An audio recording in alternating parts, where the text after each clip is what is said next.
பரமாத்மா சர்வேஸ்வரன் வேதவேத்யனான பிரபு பூலோகத்தில் ராமகிருஷ்ணாதிகளாக அவதாரம் செய்து தர்மத்தை சம்ஸ்தாபனம் பண்ணினார்.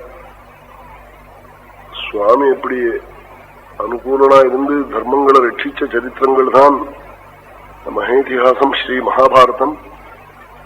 தெய்வம் அனுகூலமா யாருக்கு இருக்கோ அவளுக்கு க்ஷேமங்கள்லாம் உண்டாகும். தெய்வம் அனுகூலமா இல்லாம இவன் எத்தனை சாமர்த்தியம் இருக்கட்டும், எத்தனை முயற்சிகளை செய்யட்டும், காரிய சித்தி ஏற்படாது. பகவத் அனுகிரகம் தான் வேணும். அதற்கு திருஷ்டாந்தம் துரியோசனும் தர்மபுத்திரம் தான். துரியோசனுக்கு ராஜ்யம் இருந்தது, சைன்யங்கள் இருந்தது, எல்லாம் இருந்தது. ஆனா க்ஷேமம் பாண்டவாளுக்கு தான் அவனுக்கு நாசம்தான். அடியோடு நசிச்சு போயிட்டார்.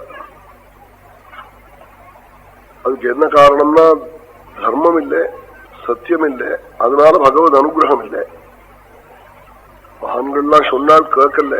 நாரதர் வந்து சொன்னார் சூதாட்டமான உடனே 14வது வருஷம் அழிஞ்சு போயிட போகுது இந்த வம்சம்னு. ஒரு மகர்ஷி திடீர்னு வந்து குதிச்சு சொல்லிட்டு போனார், உன் வம்சம் போயிடும், பாண்டவா கண்ணில் ஜலம் வந்தா சொன்னார். பரிகாசம் பண்ணா அந்த ரிஷியே எல்லாருமா, இவர் யாரு காட்டா இவர் எனக்கு வந்து சொன்னார். அவர் யோக மகிமையில திடீர்னு வந்து குதிச்சுட்டு சொல்லிட்டு போறார். அவரை பரிகாசம் பண்ணி பேசினார். தொடையை தட்டி பரிகசிச்சா அவர் வர சபிச்சார். ஊரோ மிருத்யு பவிஷ்யதி, உன் தொடையில வரப்போறாரா மிருத்யு, இப்ப என்ன பரிகாசம் பண்ணலாம், பின்னாடி தெரியும்னு போயிட்டாள். பகவத் அனுகிரகம் இல்லாம ஒரு காரியமும் பண்ண முடியாது. ஈஸ்வர அனுகிரகத்துக்கு தர்மம் வேணும், சத்தியம் வேணும், மகான்களுடைய அனுகிரகம் வேணும். இது இருந்தா ஈஸ்வர பிரசாதம் ஏற்பட்டு போயிடும். இதத்தான் பாரத சரித்திரம் முழுக்க காண்பிக்கிறது. பிரம்மபுத்தர் ராஜ்யம் போய் காட்டுல வந்தும் ராஜ்யம் போச்சேன்னு வருத்தப்படல, மகான்களுடைய சங்கம் கிடைச்சதே என்ன சந்தோஷப்படுறாள். அதுல மார்க்கண்டேய சுவாமி பரமேஸ்வரன் உபாசிச்சவர், சிவாராதனம் பண்ணினவர். அவருக்கு என்னைக்கும் 16 வயசு. அவன் எப்போதும் 16 வயசே இருக்கு. அதனாலதான் இந்த 16ங்கிறது உசக்தி. அதுக்காகத்தான் 16 வஸ்திரங்கள்ல கூட 16 பாருங்க. 16 இருக்கட்டும், 95 இருக்கட்டும், 16 சப்தம் இருக்கு பாருங்க. அதுக்கு என்ன காரணம்னா தீர்காயுஷ கொடுக்கக்கூடியதுன்னு அர்த்தம். வாசோ ததாதி தேனாயுः பிரதிரதே சர்வதேவத்யம் வைவாசः. வாசோ ததாதி தேன ஆயுஷ் பிரதிரதே.